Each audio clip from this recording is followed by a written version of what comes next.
Hello, கண்மணி, அன்போடு காதலன் நான். நான் எழுதும் லெட்டர் மடல் இல்லை, கடுதாசினே வச்சுக்கலாமா? வேணாம், கடிதம்னே இருக்கட்டும், படி.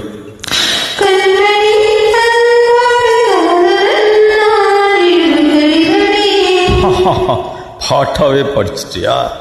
அப்போ நானும் முதல்ல கண்மணி சொல்கிறேன்ல, இப்போ பொன்மணி போட்டுக்க. பொன்மணி உங்கள் வீட்டில் சௌக்கியம், நான் இங்கே சௌக்கியமா?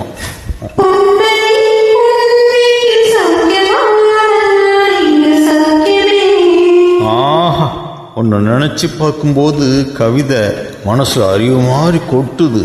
ஆனால் அதை எழுதணும்னு உட்கார்ந்தா அந்த எழுத்து தான் வார்த்தை.